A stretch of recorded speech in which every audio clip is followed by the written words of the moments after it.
podemos sentirnos agotados de tanto estrés que tenemos, es parte de nuestra vida diaria. Ese estrés también genera una tensión y esa tensión cansa. Los problemas son sobre todo la sociedad de rendir por encima de todo. Y luego existe algo que yo creo que todas las mujeres de mi entorno tienen, que es la carga mental. Al final lo que tenemos en la cabeza determina, o por lo menos influye muchísimo en nuestro deseo sexual, en nuestra excitación, en nuestros orgasmos, en el vínculo que mantenemos con otra persona. Es que influye en todo, no se puede obviar esa parte. Una alimentación desequilibrada que se lleva actualmente puede ser consecuencia de todo este estrés, cansancio, etc. La Organización Mundial de la Salud dice que en nuestro país se duerme 1 hora menos con respecto al resto de países de la Unión Europea, y eso implica que nuestro rendimiento a efecto escolar, a efecto formativo y a efecto de productividad empresarial es inferior al de otros países.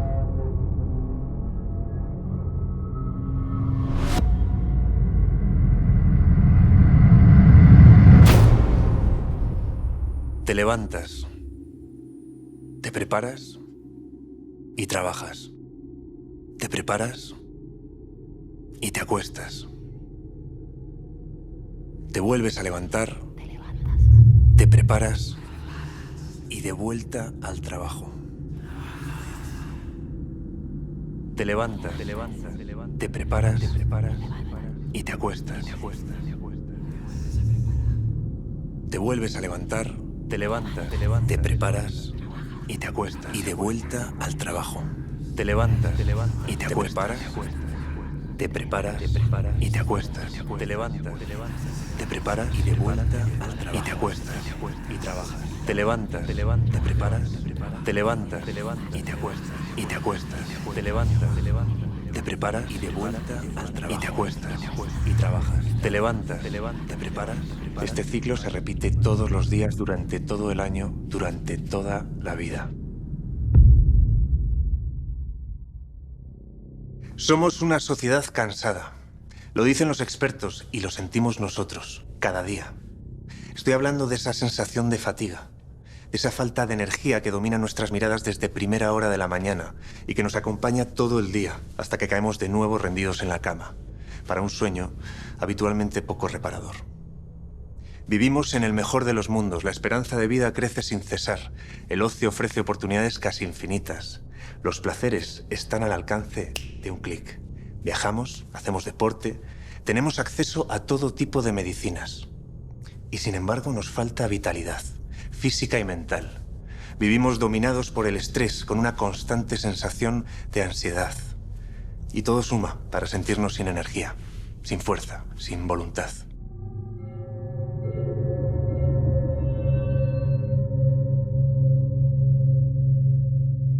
Soy Nicolás Coronado y os invito a explorar los caminos de este laberinto y las crónicas esperanzadas de una salida. No será la primera ni será la última, porque encontrar soluciones es lo que nos define como individuos y más aún como especie. Queremos compartir la historia de esta existencia sofocada, cansada, desentrañar sus claves ocultas, explorar cuáles son los motivos reales de nuestra fatiga y desenmascarar los falsos mitos bajo los que camuflamos como angustias lo que solo es hastío o a veces incluso pereza. Y vivimos en un mundo que nuestro cerebro, la melatonina, que es la que nos induce el sueño, básicamente se activa en nuestro cerebro ante la ausencia de luz. Claro, esto hace 40.000 años, pues la luz se iba y nosotros entonces, nuestro cerebro entendía que era el momento de generar melatonina para inducir el sueño, pero oye, hace 40 años no teníamos pantallas de luz azul fantásticas, ¿no? Que confunden a nuestro cerebro y dicen, que hay luz, no es la hora de dormir, no hay que segregar adenosina, melatonina, nada, no pasa nada. Y esto nos va generando un déficit que sostenido en el tiempo pues conlleva un aumento de los niveles de estrés muy importante, del desgaste, porque el entorno nos exige funcionar al máximo. Con un cerebro, con un estado emocional, con un estado físico no cuidado, funcionar al máximo implica un desgaste muy alto. Sostenido en el tiempo, esto solo nos puede conducir hacia un lugar. Y es un lugar que seguramente a la mayoría de nosotros no nos gustaría visitar. Nuestra vida tiende a ser cada vez más sedentaria. Nuestros hijos o los niños son sedentarios. Hay muchos estudios donde la población infantil cada vez hace menos ejercicio, más de consola y menos de jugar en la calle. Entonces es fundamental estar en forma física o mantener la forma física, siempre adaptado a la edad del paciente o a la edad de la persona. Ese cansancio pasa a ser un cansancio crónico y es no solo el día que está uno trabajando o normal, sino a diario. Habrá que consultar o ver si tiene unas causas físicas o unas causas médicas. Puede ocurrir de tanto estrés, de tanto nerviosismo, de tanto ajetreo diario, estés tan agotado que no te apetezca comer. Muchos retos, muchas horas, mucho estrés.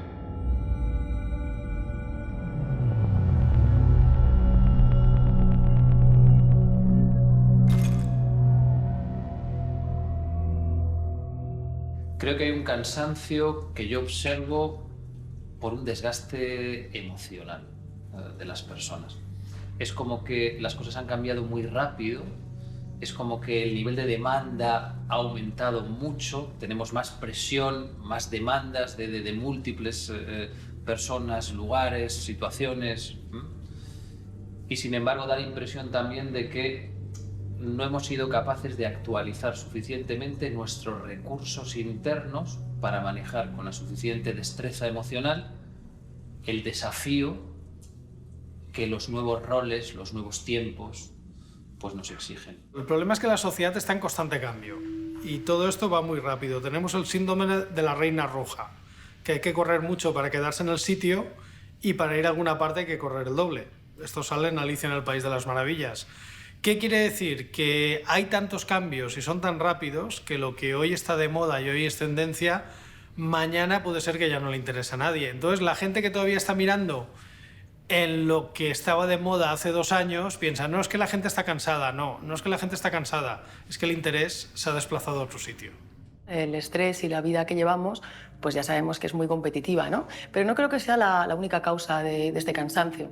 Yo creo que, mira, hay un pequeño cuento que resume muy bien lo que voy a contar y le dice el discípulo al maestro, maestro, ¿qué le pasa al mundo? Que se está volviendo loco. Y el maestro le dice, al mundo no le pasa nada, pero las personas están perdidas en sus pensamientos.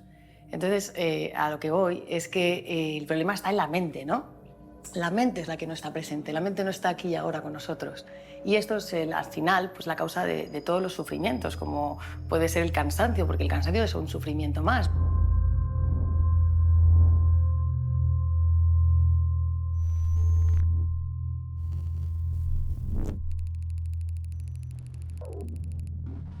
Una persona, claro, muchas veces se pone un listón que supera sus posibilidades. Nos sometemos muchas veces a situaciones que son estresantes, que tienen una influencia en el sistema inmunológico tremendo, ¿no? Eso puede llevar también a cáncer y a enfermedades circulatorias e incluso puede llegar a problemas neurodegenerativos. Si el cansancio es un poquito mayor o se convierte en un cansancio crónico, que ya existe alguna patología, pues hay que consultar al médico. Una persona muy cansada, muy estresada, puede ser perturbar su vida personal y familiar. De trabajar, sobre todo, muchas horas delante de ordenadores, es normal estar cansado. ¿Por qué? Porque necesita una fijación en la máquina y hacer un sobreesfuerzo para no mirar la pantalla y mirar más al paciente. Estamos mucho más tiempo supeditados a las nuevas tecnologías que hace unos años.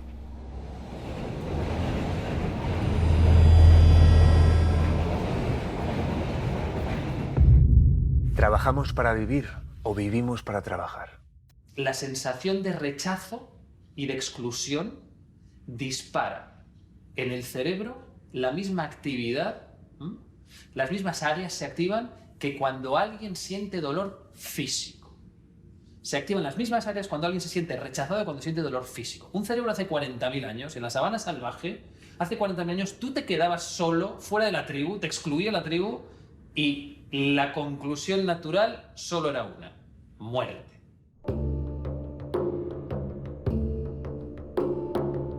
Karoshi. Es la palabra que utilizan los japoneses para referirse a la muerte por exceso de trabajo. En 2016, 117 muertes fueron declaradas karoshi en Japón. Uno de los primeros casos documentados es el de Kame Isuji, un agente de la Bolsa de Tokio que a finales de los años 80 trabajaba más de 90 horas semanales. Murió de un ataque cardíaco. Tenía 26 años. ¿Será cierto eso que dicen de que el estrés mata? Cada año suceden nuevos casos. El Ministerio de Sanidad de Japón es el encargado de certificar si una muerte laboral obedece a esta sobredosis de trabajo. Si se comprueba que se produjo después de más de 100 horas extra de trabajo en ese mes o de 80 horas en 2 meses consecutivos, entonces es karoshi.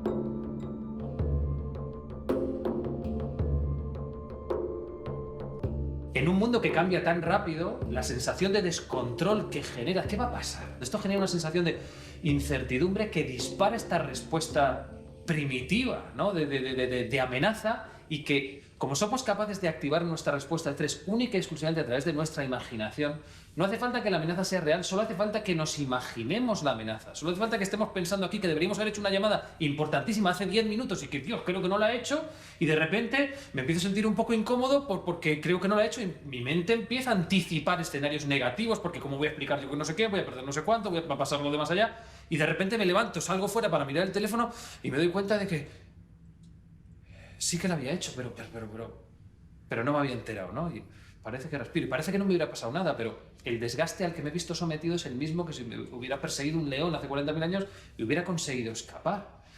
Esto acelera, hace que el nivel de desgaste al que estamos sometidos por el estrés sea máximo, porque el nivel de incertidumbre y de volatilidad del entorno en el que nos movemos es máximo también, cada vez mayor, ¿no? Porque todo cambia a una velocidad absolutamente vertiginosa. Nuestra sensación de control se ve amenazada y nuestros miedos empiezan a aparecer y hacen que nos empecemos a orientar, ¿eh?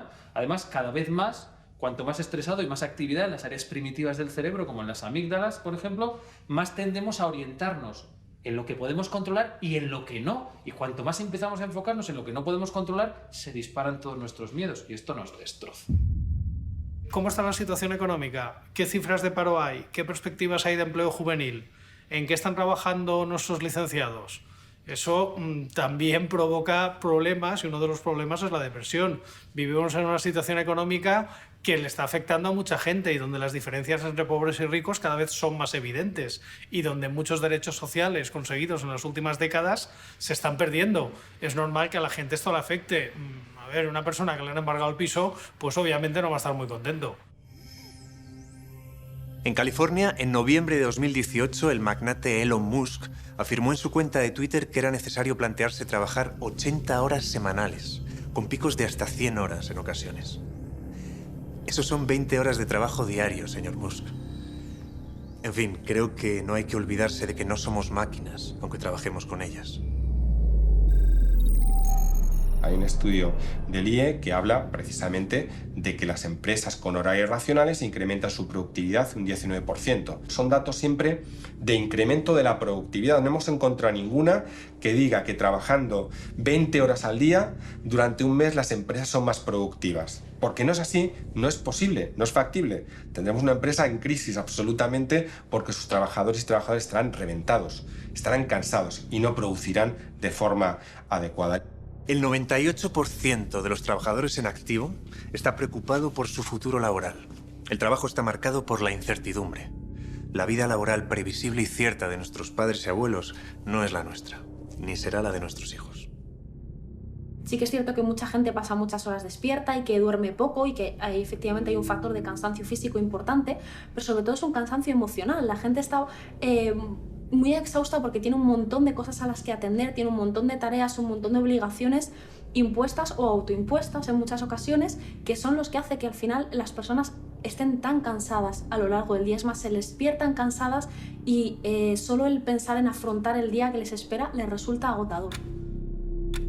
La propuesta de trabajar más horas, completada no pocas veces con la idea de cobrar menos, resulta paradójica en una sociedad que acorta los tiempos en todos los aspectos de su vida y que apuesta por la automatización.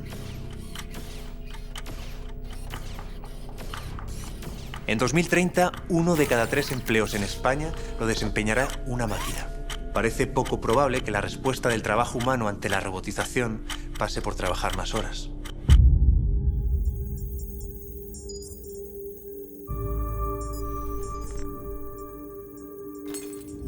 La revolución digital lo que hace es que nos agita más la mente todavía, porque nos hace estar constantemente ocupados, constantemente pensando. Y eso es lo que hace que estemos peor. Tenemos tecnología a nuestra disposición, tenemos que concebir la tecnología no como un fin en sí mismo, sino como una herramienta que nos permite estar conectados a demanda, es decir, a voluntad también propia nuestra, es decir, se pueden apagar los móviles.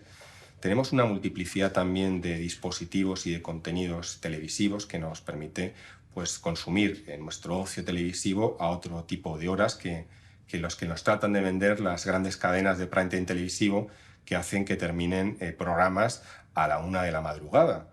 Si un programa termina a la 1 de la madrugada y uno lo está viendo al día siguiente, si tiene obligaciones, pues no va a rendir en las mismas circunstancias. Pero está la voluntad de cada uno, la voluntad propia de apagar la televisión. Lo que es inconcebible es que en nuestro país casi 350.000 niños vean televisión más allá de las 12 de la noche y casi 2,5 millones lo vean hasta las 12 de la noche. Y al final luego los datos están ahí, es decir, nos encontramos con una población, por ejemplo, infantil cansada, que no rinde y que, desgraciadamente, según índices de Eurostat, estamos hablando de que somos segundo país en fracaso escolar, casi líderes en este tema, un ranking, desgraciadamente, lamentable. Es verdad que la tecnología debería permitirte ser muchísimo más flexible y elegir cuándo trabajar, pero creo que las empresas todavía no han llegado a ese punto de permitir al trabajador autogestionarse para sacar adelante el trabajo. Al final se acaba exigiendo que el trabajador tenga una actitud presencialista, que esté presente en las oficinas por regla general, pero que al mismo tiempo siempre esté hiperconectado en cualquier momento cuando se le necesita. Y yo creo que a eso habrá que poner en algún momento algún tipo de límite.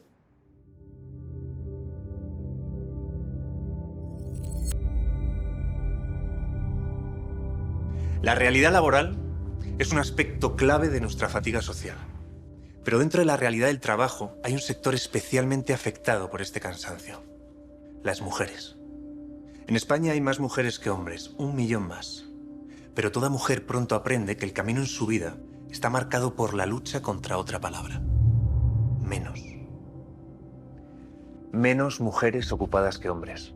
Menos trabajos a jornada completa. Menos pensiones de jubilación. Menos contratos indefinidos. El Foro Económico Mundial considera que la brecha salarial entre hombres y mujeres no se cerrará hasta el año 2186. Esos son más de 170 años para poner fin a una situación totalmente injusta. Esto es un reflejo de que la lucha por instaurar una igualdad real entre hombres y mujeres avanza, pero de forma lenta, áspera y con enormes sacrificios personales. No nos podemos engañar. España, como el mundo, es machista. Sé que puede ser tremendo, pero es así. Venimos de una historia general, la humanidad patriarcal en términos generales, y eso ha provocado ese desfase desigualitario entre hombre y mujer, absolutamente injusto, que va camino de resolverse, pero que todavía nos queda mucho tiempo. La famosa brecha salarial, techo de cristal. Yo tengo que explicarle a mis hijas a día de hoy que van a tener que trabajar casi 80 horas más que un varón para ganar lo mismo. Eso no logro entenderlo. No puedo dar ningún argumento. Y nadie puede dar un argumento explicativo de esta situación más allá de la injusticia que representa esta desigualdad. Las mujeres mantienen una lucha heroica por ocupar el lugar que siempre se les ha negado. Avanzan, sin duda, ganan batallas, ocupan terreno, pero deben hacerlo con una carga de censura social que todavía persiste, y casi siempre compitiendo en desigualdad de condiciones.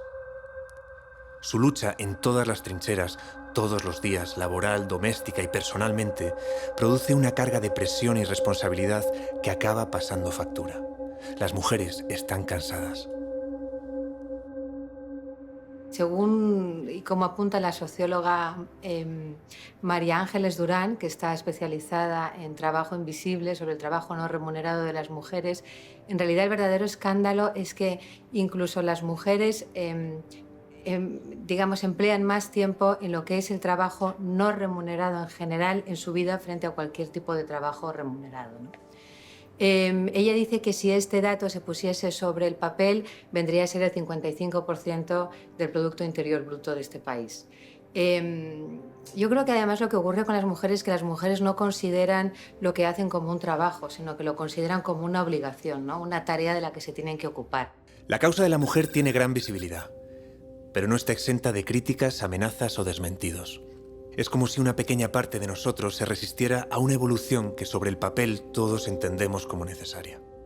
Yo creo que las mujeres vivimos en una exigencia permanente, sobre todo desde que hemos pensado que estamos en un nivel similar al del hombre, ¿no? Desde la revolución industrial en que se nos abrieron las puertas del trabajo hasta también la llegada de la píldora, que nos ha permitido quizás tener una libertad, elegir más si queremos tener una familia o no tener una familia, nos hemos situado realmente en una especie como de carrera por conseguir ser iguales o más que ellos.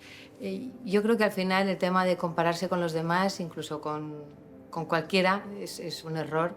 Al final creo que nosotras tenemos que volver también un poco más a nosotras mismas y definir nosotras mismas qué es el éxito, porque al final el éxito no puede ser un éxito enlatado de qué es lo que te dicen los demás que tiene que ser el éxito. Tú tienes que considerar cuáles son tus valores, cuáles son las cosas que te pueden hacer feliz y yo creo que ese es el verdadero éxito.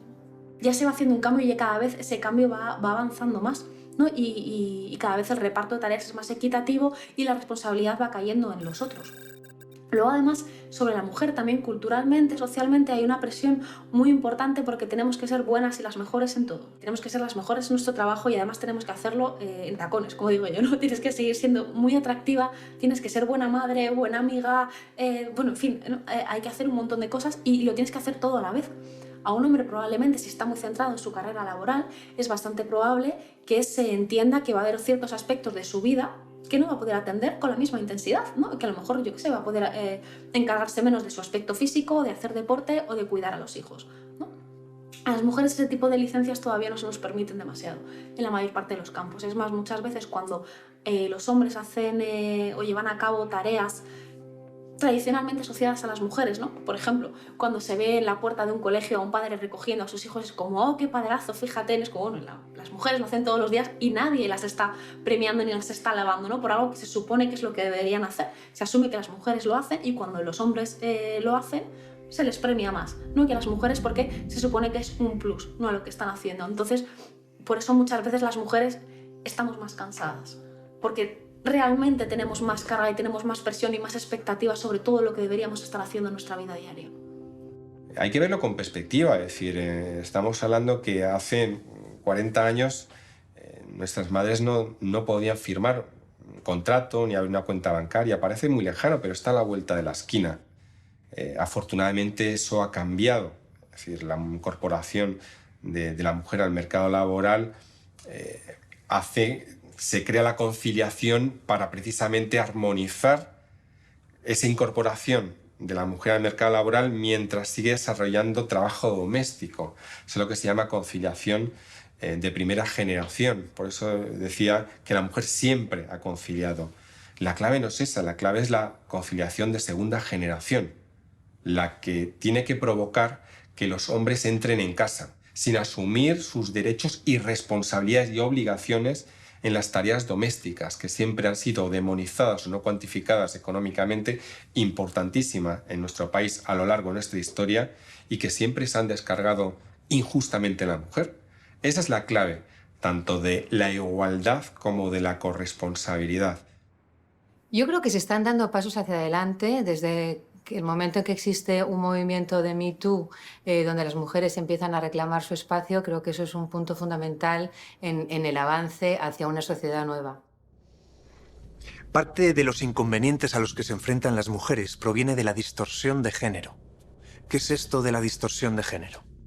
Por un lado, nuestra educación, nuestro caudal moral, defiende el papel de la mujer en términos de igualdad con el hombre.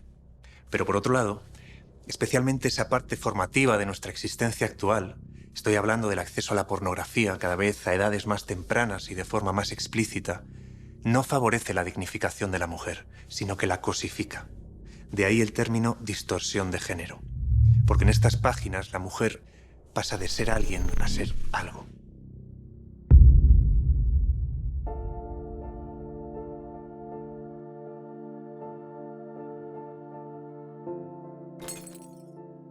Tradicionalmente a los hombres todas estas cosas se les han facilitado más, ¿no?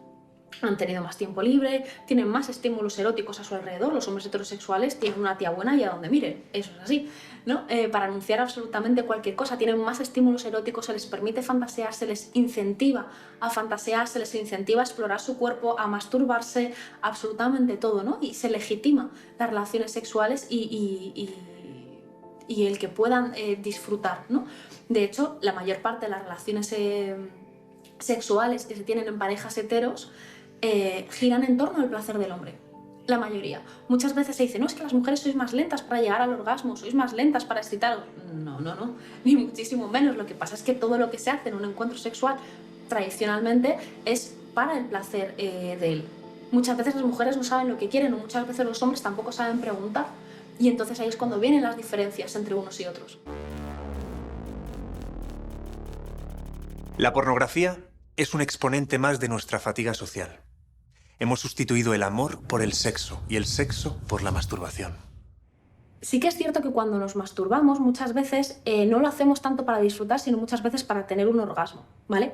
Cuando tú tienes una relación sexual con otra persona, ya no vas tú a lo tuyo únicamente, tienes que tener también en cuenta a la otra persona y hay que crear un vínculo, una relación, hay que acompasar un poco los ritmos, hay que estar pendiente también de la otra persona. Desde luego es mucho más fácil para muchas personas tener una relación sexual únicamente consigo misma sin tener que contar con nadie más. El objetivo de mucha gente cuando se masturba es el de tener un orgasmo, no el de excitarse.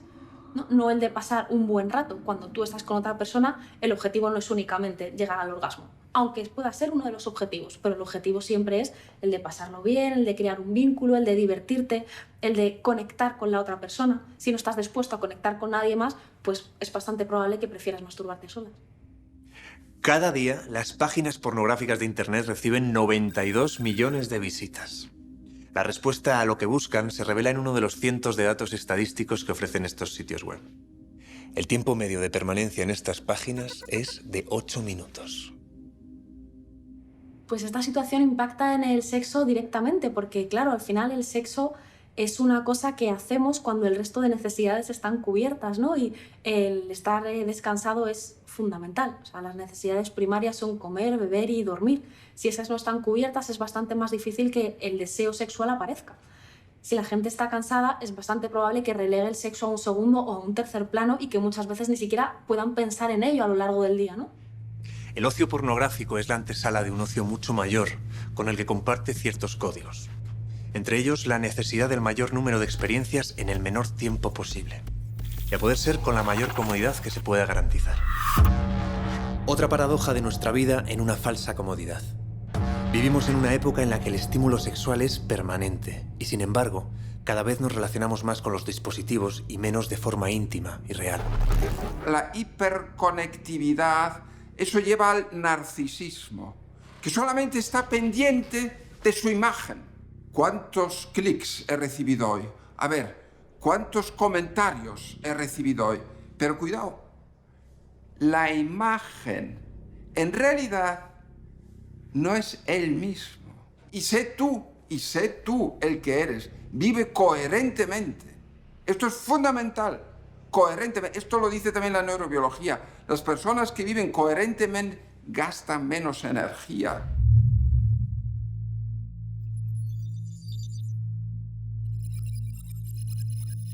Todos los seres humanos necesitamos sentirnos con una cierta sensación de control sobre nuestras vidas y autonomía sobre nuestro entorno, pero también necesitamos sentirnos queridos, apreciados, tenidos en cuenta, valorados. Y vivimos en una época en la que jamás probablemente habíamos estado tan expuestos socialmente como ahora.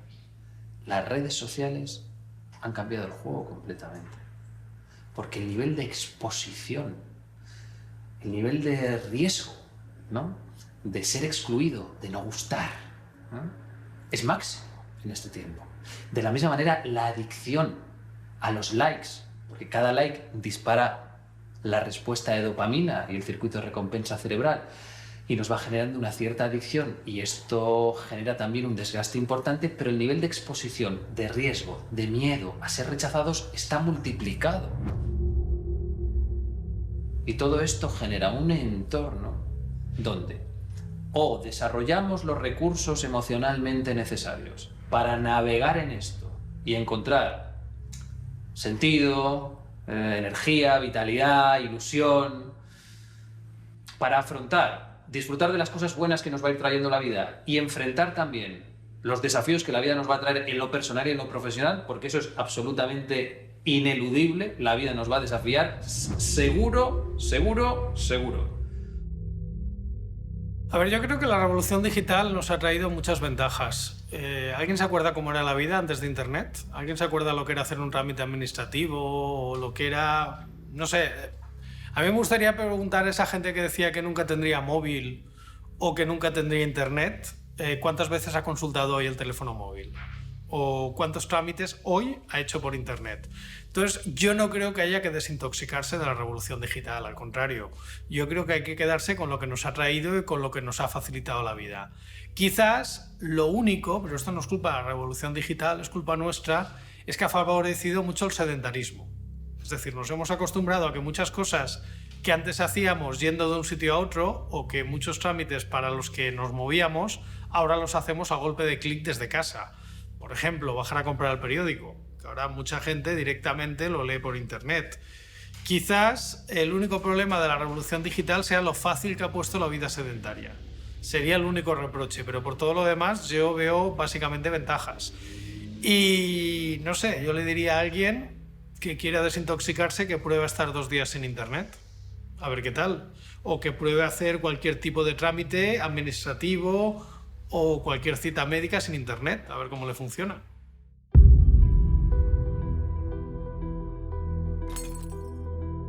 En términos históricos, hasta hace muy poco, el péndulo de las horas de nuestro tiempo oscilaba entre 2 categorías muy claras: tiempo libre y tiempo de trabajo. Tiempo libre para el descanso, para reencontrarnos a nosotros mismos, para nuestro ocio y para compartir momentos con las personas cercanas. Y tiempo de trabajo para ganarse la vida y también para realizarse en el plano profesional. En nuestra sociedad, el tiempo libre pierde cada vez más libertad y se contamina de las etiquetas del tiempo de trabajo. De esta manera, el tiempo de ocio sigue acarreándonos un ritmo mental acelerado. Nos entregamos a múltiples formas de ocio inmediato sin ninguna trascendencia, que están fácilmente a nuestro alcance para huir del aburrimiento o de nosotros mismos. Somos junkies del ocio y cada vez necesitamos una dosis más frecuente. Como sucede con todas las drogas, el subidón es efímero y la caída muy, muy dura. Estamos sometidos siempre a una serie de impulsos constantes que vienen de la vida misma. ¿Dónde está ahí la libertad? Tú sabes disfrutar de la vida. Conócete a ti mismo. ¿Quién eres tú? Necesitamos estar en armonía con nosotros mismos. Realmente no es relevante el tipo de ocio. Igual que no es relevante que estés haciendo yoga o que estés cocinando o que estés barriendo. Lo importante es que tú estés en ese momento, que estemos plenamente conscientes. Y es un poco lo que defienden todas las filosofías orientales, ¿no? El estar aquí y ahora. Porque eso es lo que te da la capacidad de ver lo que quieres cambiar en tu vida, ¿no? De, pues, no sé, si no te hace feliz determinada cosa de tu carácter o determinada cosa que tienes en tu vida, en tu rutina, si no lo ves, no lo puedes cambiar. Entonces, lo primero es observarte y hay que estar muy atentos, tenemos que estar atentos continuamente. Si hacemos este uso del ocio como droga puramente escapista, su papel liberador desaparece. Y en lugar de cargar nuestra energía y reponer nuestras fuerzas, lo que hace es consumirla, y el resultado es añadir más cansancio a nuestra mochila. Concentrar la mente o refinar la mente quiere decir que estemos solamente enfocados a una sola cosa, en vez de a 18 cosas, como muchas veces estamos, ¿no? Entonces, estar en una sola cosa es estar presente. Y esto es un poco lo que puede hacer que tú controles lo que quieras en la vida, como descansar, como cuando tengas que trabajar y hacer un poco lo que necesites hacer en su momento. Creo que el ejercicio ayuda mucho a combatir el cansancio en la medida de que es importante, mientras lo estás haciendo, saber respirar, ¿no? La respiración nos trae muchísimo oxígeno al sistema nervioso, a las células, y nos mantiene activos y nos rejuvenece, nos mantiene jóvenes. Entonces, los seres humanos somos 3 cosas, queramos o no queramos. Somos mente, cuerpo y espíritu. Y mientras no unemos esas 3 cosas, no hay ninguna transformación. Al final, el beneficio que tiene el aunar estas tres cosas, estas tres dimensiones del ser humano, es que empezamos a observarnos, empezamos a conocernos, empezamos a ver qué es bueno para nosotros, quiénes somos, qué hacemos aquí, a qué hemos venido, ¿no? Y esto luego también se traslada a estar mejor con los demás. Aprendes a respirar, relajas el sistema nervioso, equilibras el sistema nervioso. Un sistema nervioso relajado o equilibrado es un sistema nervioso sin enfermedades, ¿no? Pero para mí, el beneficio mayor que puedes encontrar en esto es el librarte del sufrimiento y traer más paz a tu vida. Tenemos tiempo libre, no gastamos energía física y sin embargo nos sentimos cansados, hastiados, sin fuerza. Albert Einstein decía que él sufrió mucho en el colegio, ¿no? Que era un colegio intimidatorio. Y cuando él quiso estudiar y se apuntó en la Politécnica de Zúrich, él suspendió. Pero él decía siempre, pero nunca perdí la curiosidad pasional por las cosas. Una persona que tiene curiosidad pasional, una persona que se sabe ilusionar, no cae en estos peligros de la sociedad del cansancio. Durante cientos de años, la alimentación ha sido el centro de cada día, desde siempre. Como cazadores y recolectores primitivos, como agricultores primigenios, hasta llegar a las intensas jornadas de trabajo industrial. La comida servía para combatir el frío de la madrugada y el esfuerzo físico continuo. Pero nuestra sociedad ha hecho de la alimentación un híbrido entre placer y salud, y no necesariamente para bien.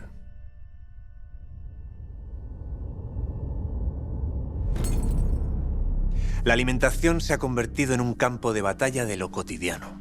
La gastronomía ocupa buena parte de nuestro tiempo de ocio, y la nutrición se ha convertido en el santo grial de nuestra existencia. Han hecho campañas para promover el consumo de frutas y verduras, pero parece que de momento todo es insuficiente. Yo creo que lo que mejor podría venir es más educación y que en la escuela primaria hubiera alguna asignatura de dietética y nutrición. ¿Cómo sé qué producto es el mejor o el peor? A ver, cuando vas a un supermercado, sabes que si te vas a la sección de frutas y verduras y te compras una lechuga, un tomate y una cebolla, te puedes hacer una ensalada. ¿Eso hay alguien que no lo sepa? Y mira que la receta es sencilla. Si comes durante una semana 4 veces o 5 veces ensalada o legumbres y 1 o 2 veces productos precocinados o carne, vas a tener una mejor dieta que si lo haces al revés. 5 o 6 días. Y eso yo creo que no te lo tiene que explicar nadie. Lo deberías de saber. Entonces, no le eches la culpa que es que ponen etiquetas tal y, por norma, compra menos productos empaquetados y más productos que elijas tú la pieza.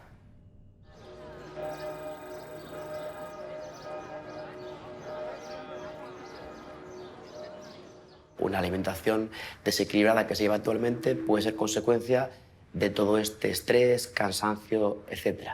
Y eso puede hacer que nos alimentemos de forma incorrecta, porque si además de este cansancio emocional o fatiga social le sumo que me alimento mal, pues es posible que los síntomas empeoren, que el consumo de alimentos que no son adecuados y una dieta desequilibrada tiene consecuencias para la salud, pero incluso también en el rendimiento, tanto físico como intelectual. Una dieta puede ser perfecta teniendo una comida ligera, como pasa en muchos países en Europa, y cenando más fuerte, pero cenando pronto. Uno de los problemas que tenemos en España es que todo es demasiado tardío. Comemos muy tarde y cenamos muy tarde. Y eso causa bastante problema y hace que la media de dormir horas en España pues posiblemente sea menor que la de otros países europeos. Por eso descansamos peor y menos. Las encuestas alimentarias lo demuestran y lo demuestra un hecho muy simple. A día de hoy, más del 50% de la población española tiene exceso de peso. Es decir, hoy en día lo normal no es tener un peso saludable, sino que lo normal es tener un exceso de grasa corporal. Tenemos más alimentos a nuestro alcance que nunca antes en la historia. Y sin embargo, hemos perdido en gran medida la acción social de comer. Nos preocupamos por la composición de lo que comemos, las cantidades, la procedencia. Lo hacemos bien y estamos sanos, o lo hacemos mal y estamos enfermizamente cansados. ¿Existe una diferencia entre el tipo de alimentación para hombres y para mujeres? A grandes rasgos, no. Si vas a los pequeños detalles, te diría que sí que es verdad que en general un hombre tiene más gasto calórico de una mujer, pero porque un hombre suele tener más masa muscular y porque la altura media de un hombre suele ser mayor que la de una mujer. pero esto es el chocolate del loro. Sí que es verdad que una mujer tiene unas necesidades calóricas un poco menores que las de un hombre, pero una mujer deportista frente a un hombre sedentario pues posiblemente tenga unas necesidades muy diferentes, pero no por ser hombre o mujer, sino por el tipo de actividad física que desarrolla. Entonces, lo de las dietas para hombres y dietas para mujeres, en el fondo, no es algo que tenga demasiada base científica. El ejercicio físico es absolutamente fundamental para mantenernos, no solo en forma física, en forma cerebral, en forma mental, ¿no? Es absolutamente fundamental. El cuidado de la alimentación. Pues por suerte hace tiempo ya que la ciencia nos ha ido mostrando cómo la alimentación tiene un impacto absolutamente descomunal, no solo sobre nuestro estado físico, que claro que sí, sino sobre nuestro estado mental, nuestro estado emocional, el estado de nuestro cerebro. Los lóbulos prefrontales, por ejemplo, que son el área más evolucionada de nuestro cerebro, donde están la capacidad para visualizar el futuro, trazar estrategias, planificar acciones, razonar, evaluar, pensar, automotivarnos ante los obstáculos, autoobservarnos, empatizar, el autocontrol, la voluntad, la capacidad para relacionarnos y comunicarnos con los demás. Esto, por ejemplo, tiene combustible de alta calidad. Combustible de baja calidad en un mundo en el que, bueno, casi no tengo tiempo para comer, entonces como lo primero que pillo, un día y otro, no pasa nada, pero un día, otro. Esto nos va llevando a una situación de pobreza de recursos que nos impide poner y liberar lo mejor de nosotros mismos para gestionar un entorno que se hace más complejo, no más sencillo. Más complejidad con menos recursos no parece una buena combinación.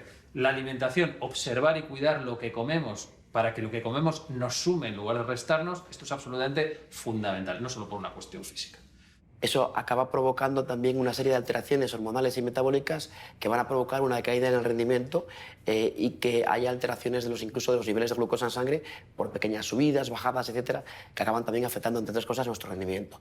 Esto por simplificarlo, porque es mucho más complejo. Y un exceso de grasa, el hecho de que haya sobrepeso y obesidad, tiene implicaciones negativas en nuestra salud, pero también en nuestro rendimiento. El exceso de grasa pues dificulta, es más probable que si estamos obesos tengamos más dificultades para mantener un elevado rendimiento físico, pero también individual, porque al final tendremos más sonolencia y otra serie de alteraciones que acaban afectando también a nuestro rendimiento. Vivimos en una era de consecuencias alimentarias.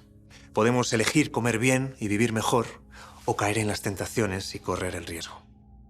Alimentos que no tengan calorías, pues básicamente el agua y la sal. Todo lo demás es fuente de energía, porque en el momento que tenga proteínas, hidratos de carbono o lípidos, a partir de ahí, por las rutas metabólicas, vas a conseguir energía. Entonces, que un alimento te diga que es fuente de energía, cualquier alimento es fuente de energía. Hay estudios recientes realizados, por ejemplo, en niños. Al final no hay que olvidar que los hábitos actuales de los niños serán sus hábitos futuros, pues en los que se comprueba cómo una gran parte de los niños, por ejemplo, merienda delante de las pantallas. Me refiero a televisión, ordenador, pantallas digitales como teléfonos móviles, etc. Y muchas veces no es la falta de conocimiento, porque estos estudios demuestran también que una parte importante de estos niños y sus padres saben la importancia de incorporar alimentos como frutas en la merienda, pero no se hace. Si nos centráramos y si dedicáramos nuestro tiempo a desayunar, a comer, a merendar, lo hiciéramos sentados, concentrados en ese acto, en el acto de comer y en familia, esto se minimizaría mucho y tendríamos a elegir más alimentos reales y de verdad, como frutas, frutos secos y ese tipo de alimentos, que es lo que deberíamos consumir habitualmente. Se supone que la industria alimentaria es el molino que impulsa nuestro bienestar. Sin embargo, una parte de la opinión pública la percibe como gigantes amenazantes que es necesario combatir con saña desmedida. ¿Son molinos o son gigantes? A ver, yo no creo que la industria alimentaria nos engañe. Otra cosa es que tú puedes poner todas las leyes que quieras y siempre va a haber un resquicio para poder adaptarte a esta ley e intentar venderte algo que quizás no sea lo más aconsejable. Pero, a ver, integral lo que no es integral. El término integral legalmente no está definido. Pueden vender cualquier cosa. Curiosamente, el término light sí que está definido. Un producto light es aquel que tiene un 30% menos de calorías que el producto original.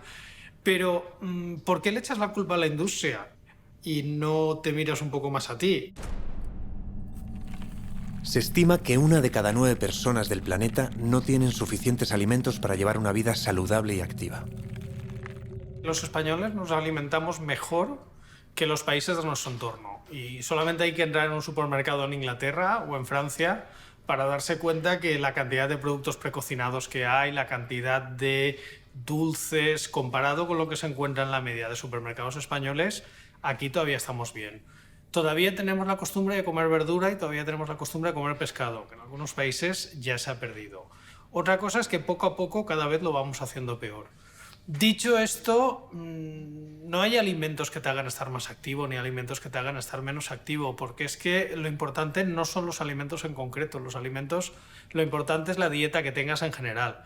Entonces no hay que preocuparse de un alimento, sino ver qué dieta tomas y ver si la dieta es suficientemente rica en frutas y verduras. Obviamente una dieta que sea hipercalórica, que tenga muchas calorías y comidas que te hagan digestiones pesadas, pues no vas a estar con muchas ganas de actividad física. Pero hablamos de nosotros, claro.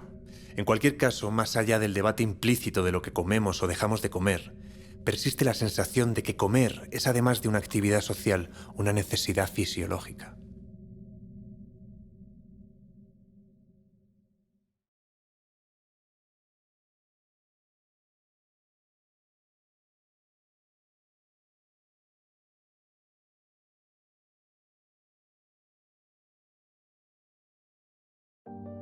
Lo tenemos todo, y sin embargo nos falta esa energía interior, ese impulso que nos ha definido como especie en el largo camino de la evolución. En este relato hemos visto de todo, el mundo que cae sobre nuestros hombros y el abandono que tienta nuestras mentes. Tenemos tantas preguntas y tan pocas respuestas que a primera vista puede parecer que no hay salida a esta situación, pero eso no es cierto. De hecho, la realidad nos indica lo contrario. No vamos a ser obesos ociosos en un mundo insostenible gestionado por máquinas. Nuestra energía interior está ahí y la volveremos a encontrar para seguir nuestro camino. Hace 40 millones de años, un movimiento geológico en el Rift hizo que el clima cambiase en el Cuerno de África, donde vivían nuestros antepasados homínidos. Hizo que el bosque cediera paso a la sabana y al desierto. Sin comida en los árboles, los homínidos tuvieron que bajar al suelo y por primera vez en su existencia tuvieron que erguirse y avanzar. En su peregrinaje se extendieron por África y por Asia, llegaron a Europa y finalmente caminaron hacia América y la Polinesia. Los homínidos pasaron de vivir tímidamente en las copas de los árboles a extenderse por todo el mundo y a contemplar con curiosidad los grandes mares y el universo infinito. Paso a paso, huella a huella. Sus huellas son las huellas de todos nosotros. Nos toca continuar el camino, como hicieron ellos, trabajando nuestra fuerza de voluntad, sacudiéndonos el cansancio y combatiendo la pereza. Dejad de ser recolectores de soluciones fáciles y recuperar al sembrador de sueños que salió al desierto. Recuperaremos nuestro poder personal, nuestra voluntad para modificar la realidad y a nosotros mismos. Y lo haremos porque, como aquellos lejanos antepasados, interpretamos cada problema como la antesala de una solución.